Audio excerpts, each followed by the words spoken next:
آنلاین ارننګ چې کم نن سبا شروع دی سٹارټ دی او ډیر زیات ایڈورټایزمنټ چې راځي د OctaFx راځي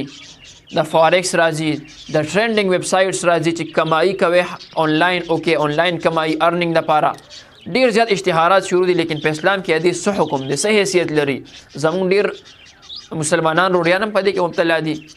لیکن هغوی ته پته نشته چې دا په اسلام کې صحیح دی که صحیح نه دی نو ان شاء الله نن به هغه اصول بیانو چې څه وجه نه دا حرام دي او څه وجه نه دا حلال کیږي د حلال هغه وجه به بیانو ان شاء الله. بل خبره د ایزی پیسې متعلق شوې ده چې د ایزی پیسې کم پیسې راځي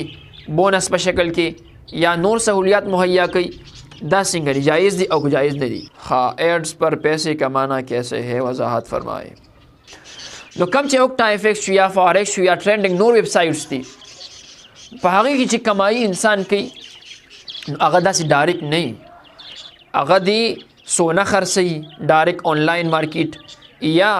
چاندي خرڅوي یا څه بل څه څیز خرڅوي آنلاین دې طرح هغې قیمت ملاویږي د ډالر په شکل باندې یا دې ډالر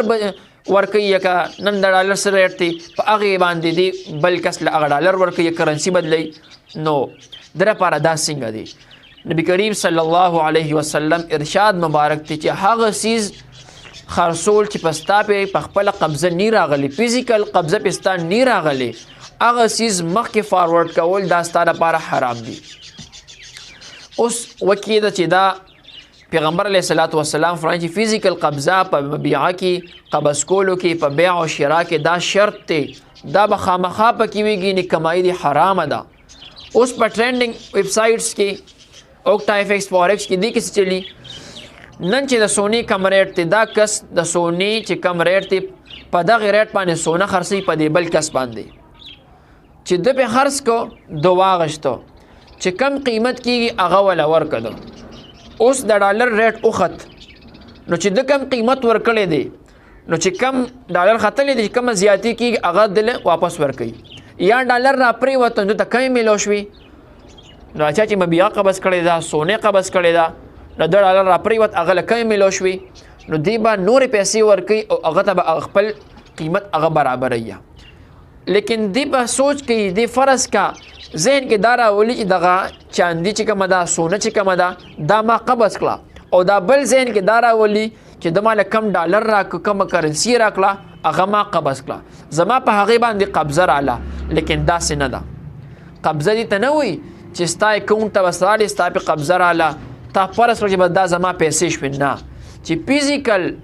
ستا لاس ته نه راغلې مبیعه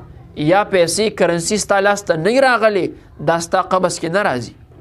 لیکن نبی علیہ الصلوۃ والسلام بیا استثناء کړی ده د دې څیزونو نه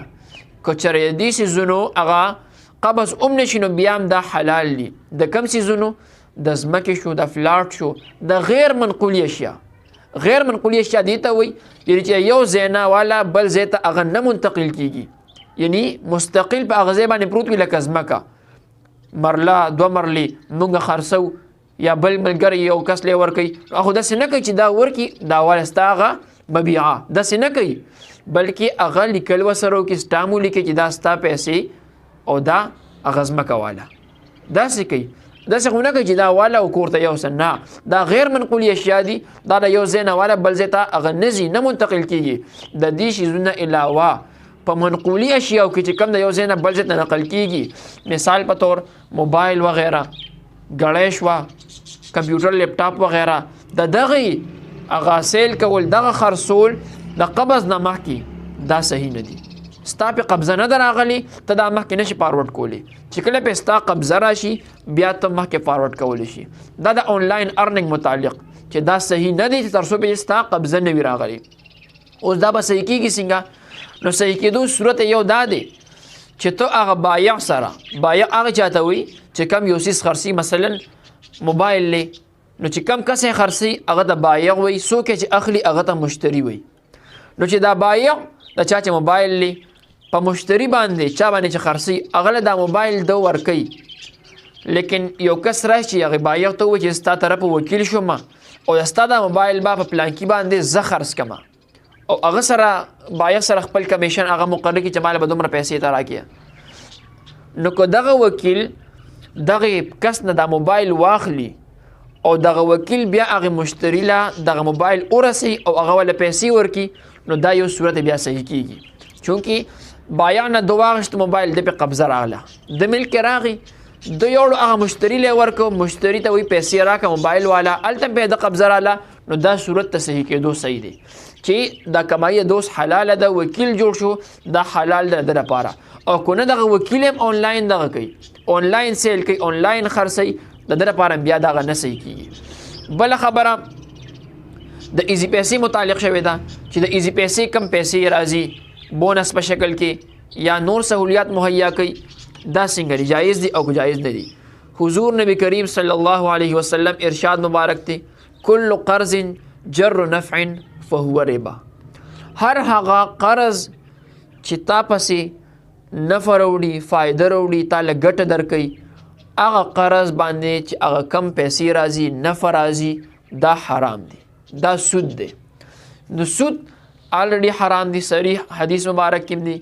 او قرآن مجید آیات مبارک هم دی چې دا حرام دی. د ټرینډینګ ایپس باره کې زه د خبرم خو کړه. بل ایڈز پر پیسے کمانا کیسے ہے، وضاحت فرمائے. په ایڈز باندې پیسې ګټل یعنی کم اشتهار چې هغه ستا په ویډیو راځي یا داسې ایپس وي، داسې گیم وي چې هغه کې به ایډز ته ګوري او په هغې به تاله پیسې درکوي. یعنی ایډز راغی تا په هغې باندې کلیک وکړو، تا د هغه کلیک پیسې درکوي. تا کلیک وکړو په ویډیو په ایډز باندې، نو چې کلیک تک وکړو د هغې مطابق تاله پیسې درکوي. نو دغه کلیک والا پیسې څنګه دي؟ نو دا دې وجې نه دا صحیح نه دي چې تو ګوګل والا لا هغه دوکه ورکول غواړي. اخو دا نه پیژني چې دا څو کسانو وکړو او چا وکړو، خو صرف تعداد ته ګوري، ویورز ته ګوري، کلیکس ته ګوري چې دا څو کسانو کلیک کو. نو هغوی ته پته دا دوکه ده چې تو هغه ایډورټایزمنټ هغه وګورئ، یو پیره د کلیک کو، په بیا بل ټایم په خپل موبایل کې دوباره ګوري، بیا د کلیک کو، بیا راغی بیا د کلیک کو. نو هغوی وایي که زمونږ دا اشتهار، زمونږ چې کم پروډکټ دی، دا مونږ کم اشتهار او تشهیر د دې کوو، نو دا یو ډېرو کسانو وکړه، هغوی به کلیک وکړو، حالانکې تا پې کلیک کړي، 2-3 پیرې پې تا کلیک کړي، یعنی یو پیره راغی کلیک تی پې وکړو، لږ ساعت پس بیا راغی بیا د کلیک وکړو. نو هغوی وایي که دا 3 کسانو وکړه، حالانکې اب 3 کسانو نه کتلي، هغه به تا په یوازې باندې 3 پیرې کلیک کړي. نو دا دوکه ده، دا ګوګل له دوکه ورکولی، دا پیسې ستا لپاره صحیح نه دي، دا جایز نه دي ستا لپاره. نور آنلاین باره کې دې کس تپوس کړی دی، د دې مونږ خبره وکړله چې دا جایز هغه صورت کې جوړیږي چې ستا پې قبضه راشي، هغې نه مخکې ته پاورورډ کولی شي بیا، او که نه قبضه دې پې نه راغلی، هغه ته بیا مخکې هغه نه شي پاورورډ کولی.